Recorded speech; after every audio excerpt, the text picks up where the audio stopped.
On connaît tellement bien les montagnes suisses en étant ancien pilote de chasse que c'était un vrai avantage pour nous. Et puis Philippe qui connaît très bien son avion et en qui on a totale confiance, qui est un très bon pilote. Je place un coup en arrière, bien, bonne respiration, visuel sur la pastille, et puis ça y va. Ça y va, ça y va, ça y va, ça y va, on vole jusqu'à l'intérieur. Voilà, vite, c'est déjà en approche. Il est dedans, ouais. Nickel, là, c'est tout en douceur. Allez, deuxième. Oh, attention les mecs. En 2 jours, on était rentrés 7 fois en tout dans l'avion chacun. Disons qu'à ce moment-là, on s'est dit bon, là on se sentait confortable et on s'est dit bon, on va pouvoir le faire à partir de la falaise. Après, la priorité, ça a été de trouver le spot. Rapidement, on a pensé à Jungfrau puisqu'on avait entendu dire que c'était le plus long saut de wingsuit du monde, 3200 mètres de dénivelé. Un petit peu ça, il y a la Jungfrau.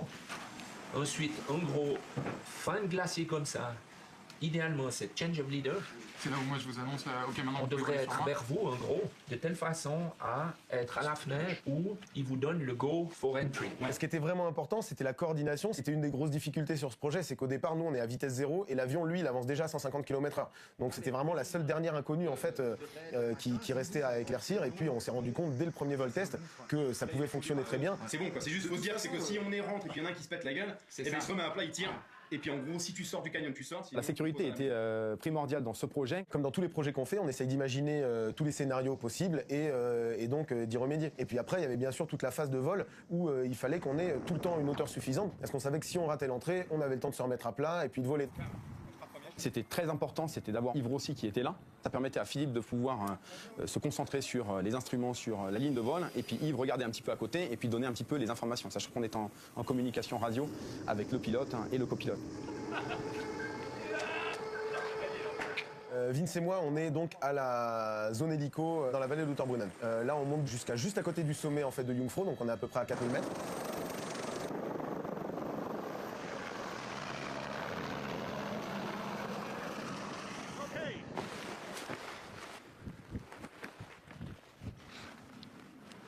On marche sur la crête avec le guide, on descend sur l'arête, on se retrouve à l'exit. Là, on finit de se préparer, fermer les wingsuits, etc. On est vraiment prêt et on est déjà en contact radio avec Philippe et Yves qui, eux, sont en train d'arriver. Pilatus, on configure. 30 seconds to go. L'avion il arrive, 30 secondes, il allume les lumières, on le voit arriver, 15 secondes, 10 secondes, on ferme les visières, go, là on saute.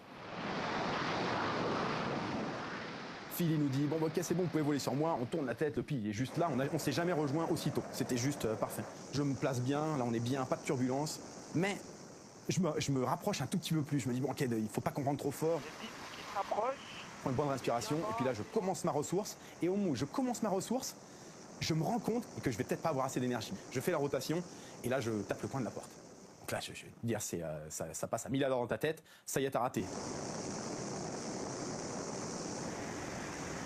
C'est loupé, on continue. Là, Fred il me dit ok je vais faire une tentative. Je prends une bonne respiration, je pense à mon placement, à mes distances, et puis à ce moment-là, je commence à ressourcer pour faire la trajectoire qu'il faut pour rentrer dedans. Et ça monte, et là pareil, tu vois un petit peu trop près, il fait sa rotation, et là, il tape le coin de la porte aussi. Là je le vois comme ça, se péter la gueule, je me dis ah non, non. Non, il s'est loupé aussi. Et puis bon, je sais pas, à ce moment-là, je me dis ça va le faire, c'est bon, il y a tout pour quoi. On était juste trop près. On a voulu rentrer trop doucement. Donc là, on dit bon, on veut y retourner le plus vite possible. Donc là, on s'arrange avec tout le monde nous file un coup de main, et puis finalement, on a réussi à se retrouver, à repartir moins de 2 heures après. On se prépare. Monte dans l'hélico, bien concentré, l'hélico il nous drop en haut de Jungfrau. Et là, il y avait tellement pas de vent que Fred et moi, on a vu un petit papillon passer à côté de nous au sommet, quoi. Donc on s'est peut-être dit que c'était peut-être Patrick de Gallardon qui était juste venu nous faire un petit passage comme ça. C'est bon les gars, ça va le faire, c'est aujourd'hui. Attention, attention. Go.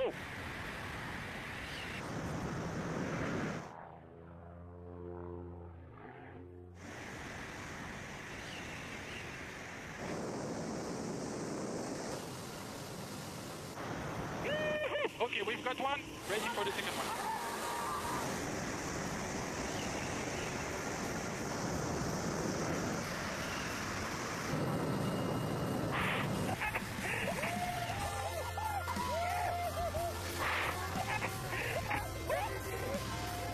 Tous ces mois de préparation, de doute, de stress, de peur, de tout ça mélangé. Et là, ça y est, on avait réussi. Il y a 2 minutes 30 avant, on était en haut de la falaise.